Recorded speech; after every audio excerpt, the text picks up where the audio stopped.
दोस्तों नमस्कार। सच 24 लाइव में आपका स्वागत है। दोस्तों हाथरस के सिकंदर राव के पास फुलरई गांव है, जहां पर बाबा भोले का सत्संग हो रहा था। क्या आप जानते हैं यह भोले बाबा विश्व साकार हरि कौन है? दोस्तों यह एटा जिले के एक छोटे से गांव का व्यक्ति है और जाटव समाज का यह व्यक्ति है।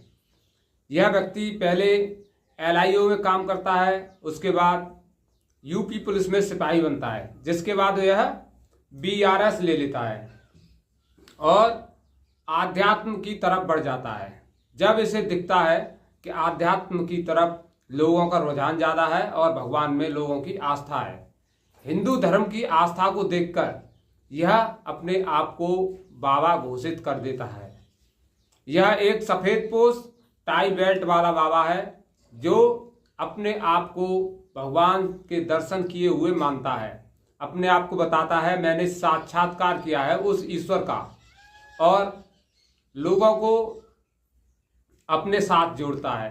इस व्यक्ति की उत्तर प्रदेश के कई जिलों में अच्छी पकड़ है और इसके बहुत सारे अनुयायी हैं।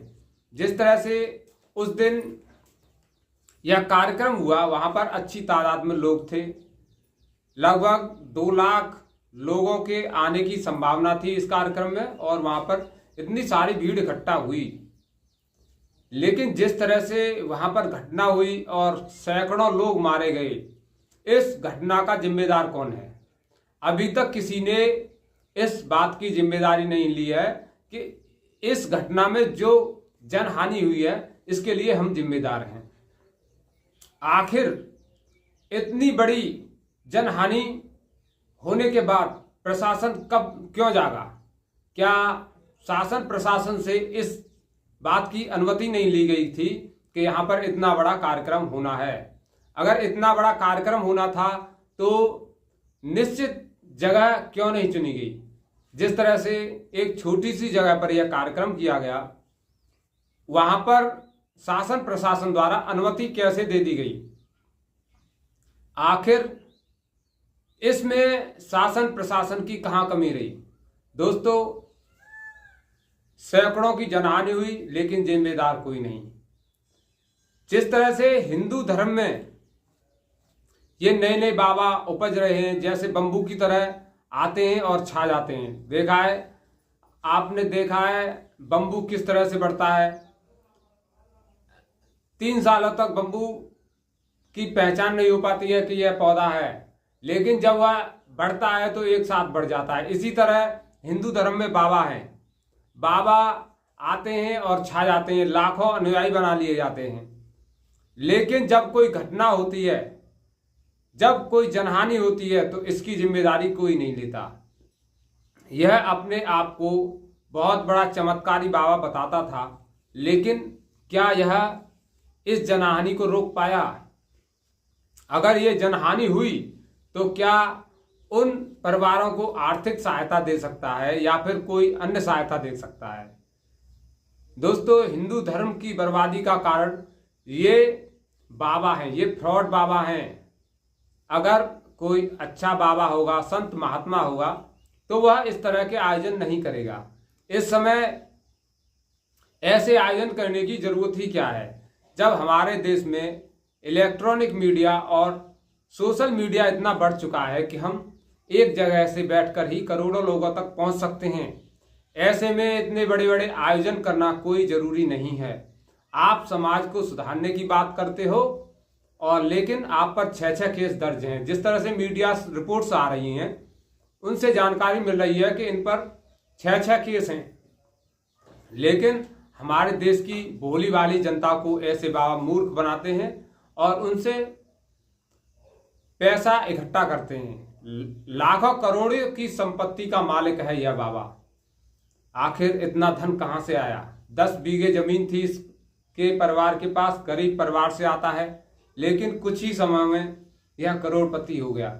मैं तो शासन प्रशासन से मांग करूंगा कि इसके खिलाफ कड़ी से कड़ी कार्रवाई की जाए, जांच की जाए, कहां से आया इसके पास इतना धन और कहां खर्च करता है इतना धन। रहन सहन के मामले में राज्यपाल रहन सहन के मामले में राज्यपाल भी इस बाबा से नीचे हैं। इतनी बड़ी सिक्योरिटी, स्वयं सेवक इसके बहुत सारे हैं, सेवादार हैं, जिनकी इसने आर्मी तक बना रखी है। दोस्तों इस देश में हिंदू धर्म को ऐसे बाबाओं ने बर्बाद कर दिया है। जहां हिंदू धर्म के लोगों की आस्था भगवान में और धार्मिक कार्यों में बहुत अधिक है, इसी चीज का ये फायदा उठाते हैं और हिंदू धर्म के लोगों को ठगने का कार्य करते हैं। दोस्तों देखने वाला विषय होगा कब तक इस बाबा के खिलाफ कार्रवाई होगी, क्योंकि ऐसे बाबाओं की और हमारे देश में राजनीति एक साथ चलती है। हमारे देश के राजनेता और बाबाओं की एक ही कड़ी है, दोनों आपस में जुड़े हुए हैं, दोनों बिजनेस करते हैं। जिस तरह से धर्म के नाम पर हमारे देश के नेता वोट मांगते हैं और सत्ता चलाते हैं, उसी तरह से ये धर्म के नाम पर लोगों को भ्रम पैदा करते हैं और धन इकट्ठा करते हैं और उस धन का ये लोग दुरुपयोग करते हैं। आखिर किस नियत से इस बाबा ने आर्मी बना रखी है, अपनी स्पेशल फोर्स जिसे कहते हैं, आखिर यह बाबा करना क्या चाहता है?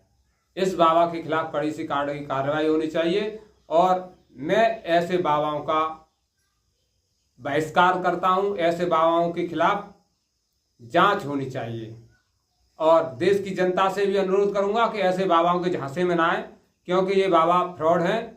ये सिर्फ भगवान का नाम लेते हैं, भगवान के नाम पर बहुत सारे लोगों को भ्रमित करते हैं और पैसा इकट्ठा करते हैं। इनका काम पैसा इकट्ठा करना है, ना कि समाज को आगे ले जाना और समाज की तरक्की करना। अगर ऐसा ही कार्य करते तो ये कभी हॉस्पिटल या फिर बड़े बड़े स्कूल क्यों नहीं बनाते, जिससे हमारा समाज शिक्षित हो, स्वास्थ्य की अच्छी व्यवस्था हो। ऐसी व्यवस्था क्यों नहीं करते? निःशुल्क हॉस्पिटल चलवाएं, निःशुल्क शिक्षा व्यवस्था दें, तो इन बाबाओं का सहयोग होगा। आखिर इन बाबाओं का हमारे समाज को सुधारने में क्या सहयोग है? सिर्फ केवल भगवान के नाम पर राजनीति करना इनके द्वारा और पैसे इकट्ठे करना, यही इनका कार्य है। ऐसे बाबाओं से बचकर रहें और इन बाबाओं से दूरी बनाएं, क्योंकि ये बाबा लोग पैसा इकट्ठा करके धन कुबेर बनते जा रहे हैं। हमारे देश की जनता को ठग रहे हैं ये बाबा।